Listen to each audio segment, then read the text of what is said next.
Colonization. So after attachment to the host cell, the bacteria starts to multiply, okay, which is what colonization is. When they multiply, that means that they are able to produce virulence factors that allow them to eat up nutrients. For example, iron is an important nutrient that a lot of pathogens use for multiplication. So a lot of pathogens produce cytophores. Cytophores, these are proteins that bind to iron and use that iron as a nutrient. Okay, and the cytophores competes with lactoferrin and transferrin. These are proteins produced by our body that bind to iron. So cytophores competes with these two proteins to bind to iron and use it as a source of nutrition. Okay. Other microbes, okay, colonize by evading the immune system. For example, there are microbes that have mechanisms that allow it to evade the destructive property of immunoglobulin A. Remember that immunoglobulin A is the antibody found in the tears, and it's found in any mucosal lined tract in the body. So there are bacteria that produce an enzyme called IgA protease, which basically destroys immunoglobulin A. Important examples of bacteria that have this enzyme is Streptococcus pneumoniae, Haemophilus influenza type B, and the Neisseria species, both Neisseria gonorrhea and Neisseria meningitis. Okay? Is Neisseria gram-positive or negative?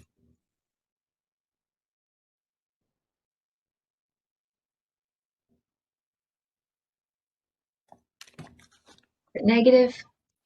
Mm-hmm. Very good, negative. Very good. Okay. Other bacteria use what we call injectiosome, or also known as the type 3 secretion system. Type 3 secretion system. Okay. This is found mostly in gram-negative bacteria. So what is this? This is basically, so this is the bacteria right here, the bacterial cell, plasma membrane of the bacteria, and it has this protein molecule that basically has a needle which penetrates the host cell plasma membrane. Through this needle, what the system does is that it injects these effector proteins into the cytoplasm of the host cell. Once those effector proteins are injected into the cytoplasm of the host cell, it starts to alter the cell structure, and even causes the host cell to take in more of the bacteria cell, leading to infection. Okay. Examples of bacteria that use this type 3 system is, which one? Which one is a good one? Which one is a good one?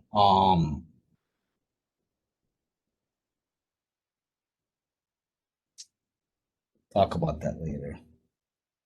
Bring it on later, because that's going to make me go off track. Okay. Okay, so this is a good one. So some pathogens use what we call M cells to cross the intestinal barrier. So let's go over this. Shigella, which is, by the way, a gram-negative bacteria. Gram-negative bacteria. So let's go over these steps here. This is very important, okay? So here, what do we see? This is the lumen. This is the intestinal cells. This is the lumen of the intestine. This right here is called M cells, which basically are found on the intestine, and they span between the lumen and the mucosa of the intestinal tract. Okay, you guys remember Peyer's patches, which is a group of lymphatic tissue found in the small intestine, specifically in the ileum of the small intestine. Okay, so here we have Shigella bacteria that basically is able to cross through the M cell. Once it goes through the M cell, it encounters the macrophages found inside the lymphatic tissue Peyer's patches. The macrophage, what they do is they ingest it and they try to kill it. But Shigella, what it does is that it's able to avoid being destroyed by the macrophage and actually even replicates. Okay. Not only does it replicate, but it even it causes the macrophage to undergo apoptosis. Then, when the macrophage undergoes apoptosis, it dies, leading to the release of the Shigella bacteria. Shigella bacteria gets released, attaches to the epithelial cells, to the base of the epithelial cell, as you can see it right here, and then it starts to invade across like this, starts keep on invading to the next intestinal cell, until basically it causes enough tissue or cellular damage to cause infection. So Shigella is a very good example of a bacteria that is able to survive inside what's it called? Macrophages. Okay, cool yet scary. Yes, very scary. I agree. Remember, Shigella is a gram-negative bacteria.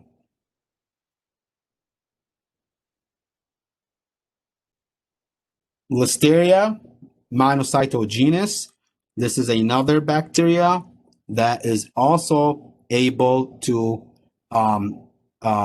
hide and avoid being destroyed by our antibodies.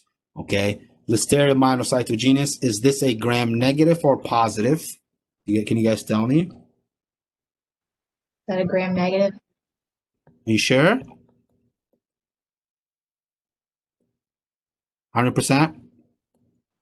Now you're making me question myself. Okay. Let's double check.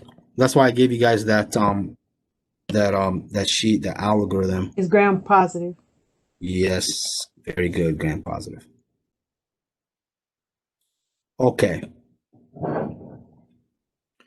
This is the other one. This is another mechanism that bacteria uses to avoid destruction through phagocytosis. You guys remember C5a? C5a. This is a protein secreted by white blood cells because it's a chemoattractant to basically attract more white blood cells to the site of infection to kill.